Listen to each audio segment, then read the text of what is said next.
Assalamualaikum warahmatullahi wabarakatuh. Saya Umi Amila Solia Marpaung, NPM 2102090096.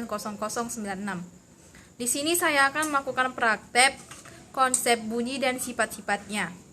Konsep bunyi dan sifat-sifatnya. Kita akan melakukan beberapa percobaan. Percobaan yang pertama yaitu perambatan bunyi melalui benda padat. Alat dan bahannya, kita sediakan gelas plastik, kemudian tali. Nah, untuk cara kerjanya yaitu buatlah lubang kecil pada gelas plastik di ujung gelas, di tengah-tengah gelas plastik tersebut. Ini setelah kita lubangi. Kemudian setelah kita lubangi, masukkan tali ke dalam gelas plastik melalui lubang kecil yang telah kita lubangi tadi. Buatlah simpul agar tidak terlepas. Setelah itu berbicaralah dengan teman melalui telepon ini yang sudah jadi. Pastikan tali tersebut ketat ya. Halo, assalamualaikum.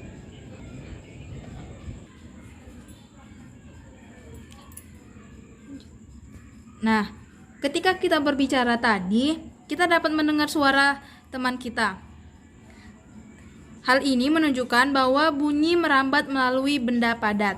Mengapa bunyi merambat paling cepat melalui benda zat padat?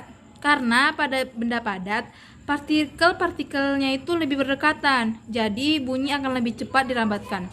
Jarak sangat berpengaruh dalam perambatan bunyi.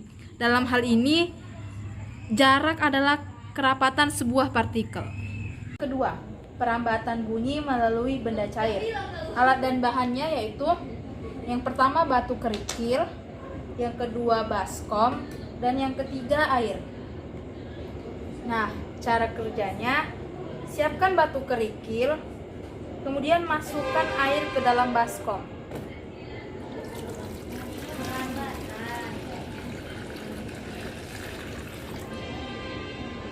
Kemudian dua buah batu kerikil ini diadu di dalam baskom yang berisi air, dan bunyi yang ditimbulkan dapat kita dengar.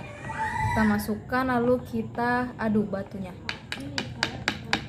Nah, mengapa bunyi dapat merambat melalui benda cair tersebut? Karena hal ini terjadi karena air merupakan media perambatan bunyi. Ketika kita membenturkan dua buah batu di dalam air, bunyinya bisa terdengar dari luar air. Hal ini menunjukkan bahwa bunyi merambat melalui air. Namun, bunyi benturan di dalam air lebih lemah dibandingkan bunyi benturan batu di luar air. Perambatan bunyi melalui media cair lebih lemah dibandingkan perambatan bunyi melalui udara. Percobaan yang ketiga, perambatan bunyi melalui gas ataupun udara. Alat yang kita siapkan yaitu lonceng. Cara kerjanya yaitu pukul lonceng atau bisa kita gerakan. Nah, bunyi merambat melalui benda gas. Udara merupakan salah satu benda gas. Bagaimana bunyi lonceng yang dipukul bisa kita dengar? Ketika lonceng dipukul, suara bunyi lonceng tersebut akan merambat melalui udara hingga sampai ke telinga kita. Itulah sebabnya kita bisa mendengar suara lonceng. Nah, percobaan yang terakhir yaitu perambatan bunyi melalui benda padat. Alat dan bahannya yaitu kaleng bekas dan karet gelang. Untuk cara kerjanya sendiri yaitu rentangkan karet gelang ke dalam kaleng.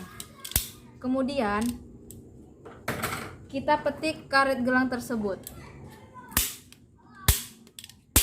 Nah, perhatikan, apa karet gelang menghasilkan bunyi ketika tidak kita petik? Tidak kan? Nah, ketika kita petik, karet gelang akan menghasilkan bunyi.